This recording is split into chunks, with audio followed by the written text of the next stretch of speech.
कभी सोचा है कि क्यों आज हमारी ऊर्जा इतनी जल्दी खत्म हो जाती है? क्यों छोटी सी थकान हमें तोड़ देती है, जबकि हमारे पूर्वज बिना किसी सप्लीमेंट और बिना किसी जिम मशीन के भी अटूट शक्ति रखते थे। महाराणा प्रताप जैसे योद्धा भारी कवच पहनकर घंटों युद्ध कर सकते थे, और आज का इंसान कुछ मिनट की एक्सरसाइज में ही थक जाता है। आखिर ऐसा क्या था उनकी ताकत में जो आज हमसे गायब है? जमाना वो था जब हमारे पूर्वज बिना जिम, बिना सप्लीमेंट्स और बिना मॉडर्न मशीन्स के भी शेर जैसी ताकत रखते थे। खेतों में काम करते करते, युद्ध लड़ते लड़ते उनके शरीर में ऐसा दम भर जाता था कि कोई भी ताकत उन्हें आसानी से झुका नहीं सकती थी। उनकी असली ताकत सिर्फ खाने पीने से नहीं, बल्कि सांस के सही इस्तेमाल से आती थी। यही है प्राणायाम। अब कई लोग सोचते हैं कि सांस लेना छोड़ना तो हर कोई करता है, इसमें नया क्या है? लेकिन फर्क है। जिस तरह बिना डिसिप्लिन के खान पान शरीर को बिगाड़ देता है, वैसे ही बिना सही तरीके से सांस लेने से शरीर अंदर से कमजोर हो जाता है। सबसे बड़ी गलती आज के युवा करते हैं, प्राणायाम करना तो चाहते हैं, लेकिन साथ में फास्ट फूड और लेट नाइट हैबिट्स भी छोड़ना नहीं चाहते। याद रखो, अगर जंक फूड और नशे के साथ प्राणायाम करेंगे तो उसका असर कभी नहीं दिखेगा। ताकत तभी आएगी जब आप डिसिप्लिन के साथ इसे करेंगे। अब सॉल्यूशन की बात करते हैं। सबसे आसान और असरदार प्राणायाम है भ्रामरी प्राणायाम। इससे दिमाग शांत और ऊर्जा स्थिर होती है। इसे करने के लिए सबसे पहले पद्मासन या सुखासन में सीधी रीढ़ के साथ बैठें। आंखें बंद करें, नाक से गहरी सांस लें और धीरे धीरे पूरी सांस बाहर निकाल दें। अब सांस बाहर ही रोकें और कान बंद करके हल्की गुनगुनाहट, भ्रमर की आवाज निकालें। यह मस्तिष्क को तुरंत शांत करता है और ऊर्जा को स्थिर करता है। दूसरा है अभ्यंतर प्राणायाम। इससे वीर्य ऊपर की ओर खींचता है और शीघ्र पतन जैसी समस्याएं दूर होती हैं। वज्रासन या सुखासन में बैठे, गहरी सांस अंदर लें और उसे वहीं रोक कर रखें। साथ ही मूलबंध लगाएं। मूलबंध मतलब गुदा और जननेंद्रियों की मांसपेशियों को ऊपर की ओर खींचना। इससे वीर्य ऊपर की ओर प्रवाहित होता है और यौन ऊर्जा दिव्य ऊर्जा में बदलने लगती है। तीसरा महाभ्यंतर प्राणायाम पद्मासन या सिद्धासन में बैठें। धीरे धीरे सांस अंदर भरें जब तक फेफड़े पूरी तरह न भर जाए। सांस अंदर ही रोककर कुछ क्षण टिके रहें, फिर धीरे धीरे बाहर छोड़ें। इसे 5 से 7 बार दोहराएं। यह फेफड़ों की क्षमता और स्टैमिना को तेजी से बढ़ाता है। इन प्राणायाम को रोजाना 11 से 21 बार करने पर शरीर में ऐसी ताकत भरने लगेगी जो सिर्फ दिखने वाली नहीं, बल्कि लाइफ टाइम रहने वाली ताकत होगी। यही फर्क है असली शक्ति और दिखावे की बॉडी में। पुराने जमाने के ऋषि मुनि हों या योद्धा, उनकी असली ताकत सिर्फ शरीर की मांसपेशियों से नहीं आती थी। उनकी ताकत की जड़ थी वीर्य। आज साइंस भी मानता है कि वीर्य सिर्फ प्रजनन के लिए नहीं, बल्कि पूरे शरीर और दिमाग के लिए सबसे कॉन्सेंट्रेटेड एनर्जी सोर्स है। लेकिन आज की सबसे बड़ी गलती यही है कि युवा इसे बर्बाद कर देते हैं, कभी गलत आदतों से, कभी नशे से और कभी अश्लीलता में डूबकर। नतीजा यह होता है कि शरीर कमजोर, दिमाग सुस्त और आत्मविश्वास जमीन पर। और फिर वही लड़का सोचता है कि जिम करके या सप्लीमेंट्स लेकर ताकत आ जाएगी, जबकि असली ताकत तो उसकी जड़ से ही खत्म हो चुकी होती है। सॉल्यूशन साफ है, वीर्य रक्षा। जैसे ही आप इस ऊर्जा को बचाना शुरू करते हो, शरीर में टेस्टोस्टेरोन का प्रोडक्शन बढ़ने लगता है। इसका सीधा असर आपकी मसल ग्रोथ, स्टेमिना और विल पावर पर दिखता है। यही कारण है कि जो लोग ब्रह्मचर्य का पालन करते हैं, उनकी पर्सनैलिटी में एक अलग तेज और मैग्नेटिज्म दिखाई देता है। तो वीर्य रक्षा और काम वासना पर कैसे नियंत्रण करें, ये टॉपिक पर हमने पहले ही बना लिया है, तो आप जाकर देख सकते हैं। लिंक डिस्क्रिप्शन में मिल जाएगा। पुराने समय में सैनिकों और रेसलर्स के पास जिम मशीनें नहीं थीं। उनके पास था अपना शरीर और अपनी सांस, और इन्हीं के सहारे वे ऐसी ताकत और स्टैमिना बना लेते थे कि घंटों युद्ध कर सकें। इस राज का नाम है कुंभक और दंड बैठक। आज की गलती यह है कि लोग एक्सरसाइज तो करते हैं, लेकिन केवल मसल्स दिखाने के लिए। बिना सांस रोकने और बिना स्टैमिना बिल्डिंग के वर्कआउट सिर्फ दिखावा बन जाता है। इसलिए थोड़ी सी इलनेस या ब्रेक लेते ही बॉडी ढीली पड़ जाती है।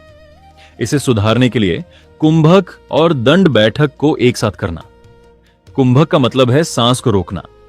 जब हम सांस अंदर लेकर रोकते हैं तो उसे आंतरक कुंभक कहते हैं, और जब सांस बाहर निकालकर रोकते हैं तो उसे बाह्य कुंभक कहते हैं।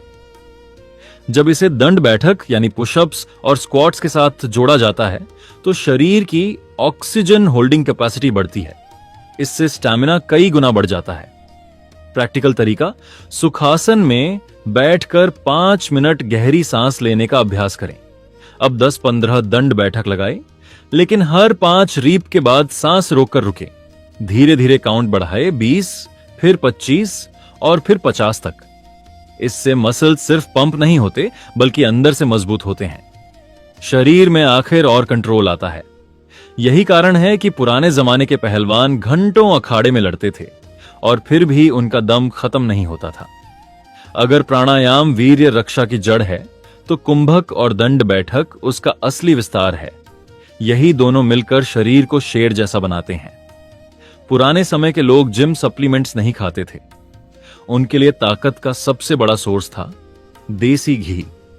यही कारण है कि गांवों के किसान, पहलवान और योद्धा बिना किसी पाउडर या इंजेक्शन के भी गजब की ताकत रखते थे। आज की सबसे बड़ी गलती यह है कि लोग घी को मोटापा बढ़ाने वाला मानकर डरते हैं। मार्केट वाले मिलावटी घी और रिफाइंड ऑयल्स खाकर अपनी सेहत खराब करते हैं, जबकि असली देसी घी शरीर का फ्यूल है, खासकर वीर्य और मस्तिष्क के लिए। शुद्ध देसी घी को सही मात्रा और सही तरीके से खाना। साइंस भी मानता है घी में लगभग 50% संतृप्त वसा होते हैं जो टेस्टोस्टेरॉन बढ़ाने में मदद करते हैं। टेस्टोस्टेरॉन ही वो हार्मोन है जो मसल ग्रोथ, स्टेमिना और सेक्सुअल हेल्थ को नेचुरल तरीके से बूस्ट करता है। प्रैक्टिकल तरीका, सुबह खाली पेट 1 गिलास गर्म दूध में 1 से 2 चम्मच देसी घी डालकर पिएं। रोटी या दाल में थोड़ी मात्रा में घी जरूर लें। डाइजेशन कमजोर हो तो सुबह हरी सब्जियां और सलाद शामिल करें। पुराने जमाने में लोग कहते थे दूध से शरीर बनता है और घी से वीर्य। यही कारण है कि किसान या पहलवान बैलगाड़ी उठाने जैसी ताकत दिखा पाते थे। हां, ध्यान रहे, बाजार का मिलावटी घी नहीं बल्कि गाय का शुद्ध देसी घी ही लेना है। यही असली ताकत का खजाना है। अगर प्राणायाम और वीर्य रक्षा नींव है तो देसी घी उस नींव पर खड़ा किया गया किला है। ये तीनों मिलकर इंसान को लोहे जैसा मजबूत बना देते हैं। शरीर की ताकत जितनी जरूरी है उससे भी कहीं ज्यादा जरूरी है मन की शक्ति। पुराने समय के योद्धा सिर्फ शरीर से ही नहीं बल्कि अपने आत्मबल से दुश्मन पर भारी पड़ते थे। महाराणा प्रताप, चंद्रशेखर आजाद या स्वामी विवेकानंद जैसे लोग कठिन परिस्थितियों में भी टूटे नहीं, क्योंकि उनका मन साधना और ध्यान से मजबूत था। आज की सबसे बड़ी गलती यही है कि लोग हर चीज के लिए बाहर सहारा ढूंढते हैं। स्ट्रेस हो तो ड्रग्स, एंजाइटी हो तो शराब, थकान हो तो कैफीन। ये सब चीजें शरीर को पल भर का सहारा देती हैं, लेकिन आत्मबल को और खोखला कर देती हैं। और उसका सोल्यूशन है रोजाना कम से कम 20 मिनट ध्यान करना। मेडिटेशन से दिमाग की एनर्जी स्थिर होती है, नर्वस सिस्टम रिलैक्स होता है और भीतर से आत्मविश्वास पैदा होता है। प्रैक्टिकल तरीका, पद्मासन या सुखासन में सीधे बैठें, रीढ़ की हड्डी सीधी रखें। आंखें बंद करके धीरे धीरे लंबी सांसें लें और छोड़ें। मन भटकने लगे तो ओम का जाप करें या सिर्फ सांसों पर ध्यान टिकाएं। शुरुआत 5 मिनट से करें और धीरे धीरे इसे 20-30 मिनट तक ले जाएं। ध्यान का सबसे बड़ा लाभ यह है कि यह आपकी आंतरिक ऊर्जा को बाहर की ओर बिखरने नहीं देता। वीर्य रक्षा और प्राणायाम से बनी शक्ति जब ध्यान से केंद्रित होती है तो इंसान के अंदर अद्भुत करिश्मा और आकर्षण पैदा होता है। याद रखो भाई, शरीर से लड़ाई कोई भी जीत सकता है, लेकिन मन से लड़ाई वही जीतता है जिसने ध्यान को अपना हथियार बना लिया है। यही असली आत्मबल है जो इंसान को अपराजित बना देता है।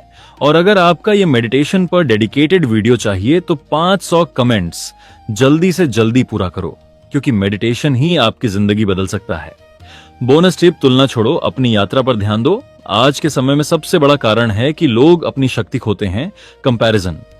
हर कोई सोशल मीडिया पर दूसरों की बॉडी, लाइफस्टाइल, रिलेशनशिप्स देखकर खुद को छोटा महसूस करता है। ये भीतर से एनर्जी खा जाता है और इंसान अपनी असली ग्रोथ भूलकर दूसरों की रेस में दौड़ने लगता है।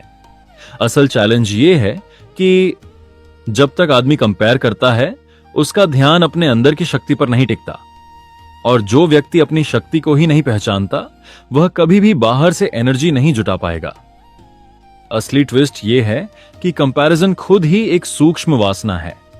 यह भी कामना का ही एक रूप है, दूसरों जैसा बनने की, दूसरों से आगे निकलने की। जब इंसान इस कंपैरिजन को छोड़ देता है तभी उसे अपने अंदर छुपा हुआ रियल पोटेंशियल दिखता है। तो सॉल्यूशन साफ है, रोज खुद से पूछो, मैं कल से कितना बेहतर हूं, न कि दूसरों से कितना आगे हूं। सोशल मीडिया पर स्क्रॉल कम करो, अपनी प्रैक्टिस, स्टडी या काम पर ध्यान ज्यादा दो। अपने अंदर की छोटी सी ग्रोथ सेलिब्रेट करो। जब कंपैरिजन खत्म होता है तो इंसान का मन शांत होता है, और जब मन शांत होता है तभी उसमें काम ऊर्जा भी शांत होकर शक्ति में बदलती है। याद रखो, दुनिया से जीतने वाला हीरो थोड़े समय का होता है, लेकिन खुद से जीतने वाला इंसान वो अमर होता है। तो भाई, आज तुमने समझ लिया कि गलतियां कहां हो रही हैं और कैसे उन्हें सही करके अपनी शक्ति बचाई जा सकती है। लेकिन यह तो बस शुरुआत है। अगर तुम सच में गहराई से जानना चाहते हो कि जिस काम वासना को तुमने अब तक दुश्मन समझा है वही तुम्हारी सबसे बड़ी ताकत कैसे बन सकती है, तो तुम्हें अगली वीडियो जरूर देखनी होगी, क्योंकि वहां मैं खुलकर बताऊंगा लस्ट तुम्हारा एनिमी नहीं है, बल्कि तुम्हारी छुपी हुई स्पिरिचुअल पावर है। और जब यह बात दिल तक उतर जाएगी तो तुम्हारा पूरा नजरिया बदल जाएगा। तो अभी यहीं रुको मत, डिस्क्रिप्शन और एंड स्क्रीन में लिंक दिया है, क्लिक करो और आगे की यात्रा वहीं से शुरू करो।